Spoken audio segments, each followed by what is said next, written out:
every moment here and there, there's always this one, move to bring about censorship, coming up, crippling around, coming around from the gutters and from the shadows, looking for an opportunity to shine and, just control everyone, control you and everything. On the latest on that one is a program that has been designed by the Federal Reserve, Bank, Federal Reserve Bank, which isn't really federal in the first place. In the United States, have designed a particular system that is very close to what you would want to term the CBDC, which is the central bank digital currency.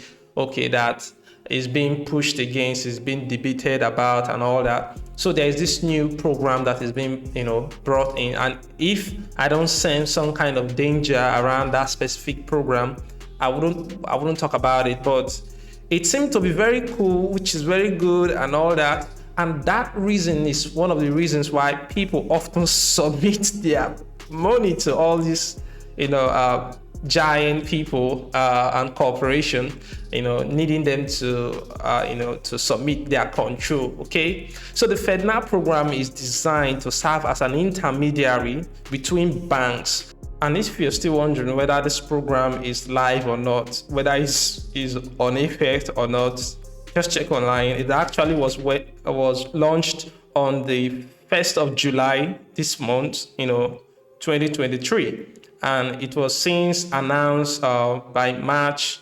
of this same year. So the program is already live. Okay, so everything is ongoing. It is ongoing already. It's not a futuristic thing. So take note of that.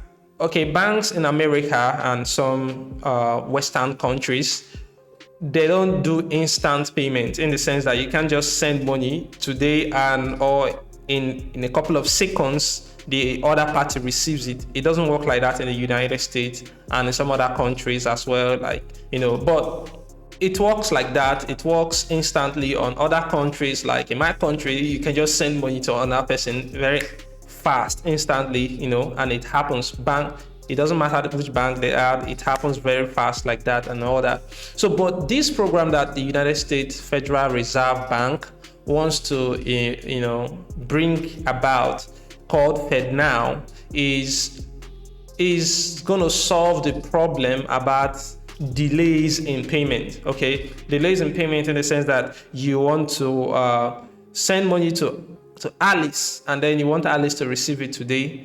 And, because of the whole bank situation that normally prolong that transaction to about 2 days or even 3, this FedNow program is going to resolve that whole delays, that whole gaps in payment structure, which is cool. Very, very nice. We just only read that.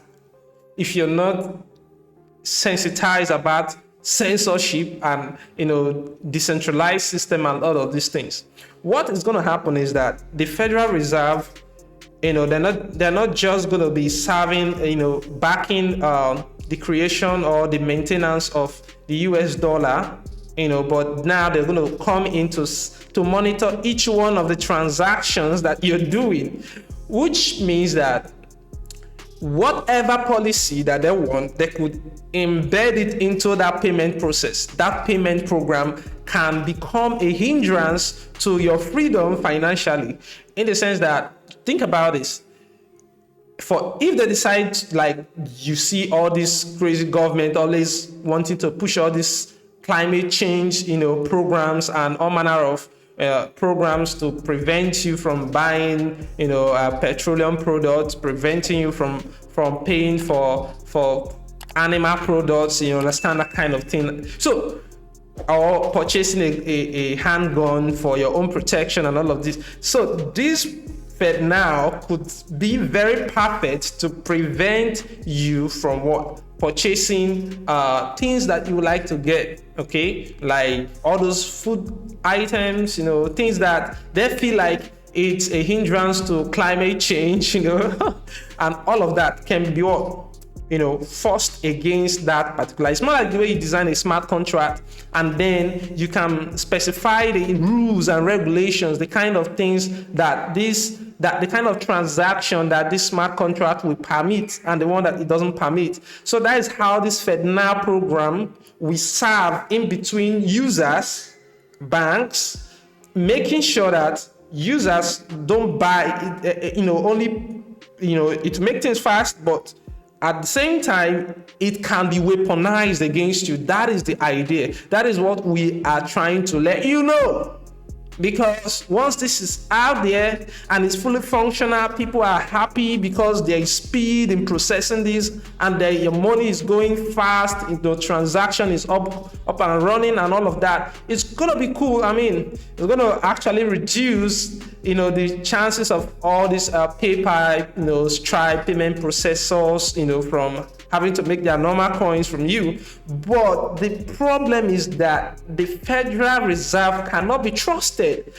I don't trust the government for my life. I don't trust the government to handle my money. I don't trust the government for anything. You understand? So therefore, if you trust this Federal Reserve and this become a thing and you're comfortable with this, what is going to happen that you don't know is that they're going to roll up another update and say, okay, now because of our climate change, this and that, or if you speak against, some people such as the, LGBTQ or any kind of community or so on, that, now they can not tell you, hey, you are no longer going to be able to use this payment platform.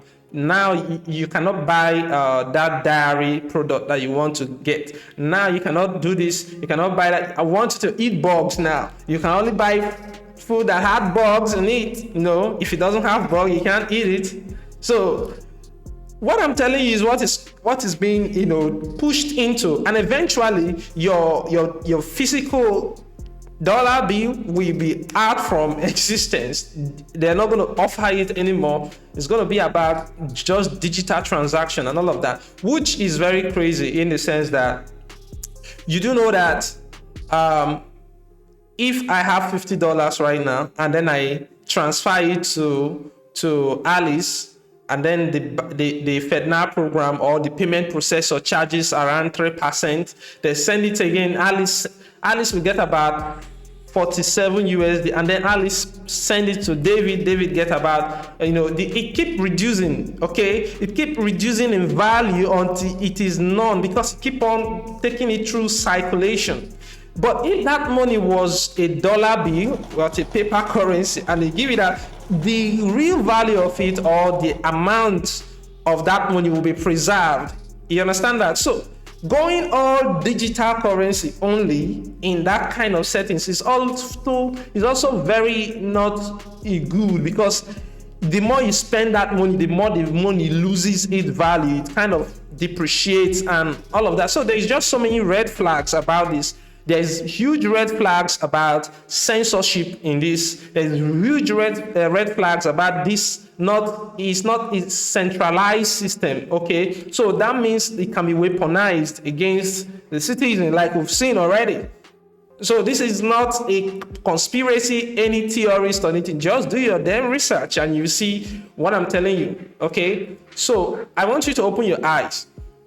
The people that are going to have a leverage in this new censorship campaign that is going all over the world are people that are, have understanding on how to utilize the decentralized, platform, such as the Bitcoin network, the Ethereum network, and so many, and you being able to design systems that will help in processing payments, digital currency payments that are not, within the confine of the Federal Reserve or any kind of centralized body. So I just wanted to share that little insight with you and give you something that you can think about, this week as you keep being eager to learn about the blockchain, decentralized, network, the Web3, and diving deep into gaining, access into the free world, okay? The free financial world. All right, so I'll see you in the next video. It's Darlington Gospel here. Have a great day.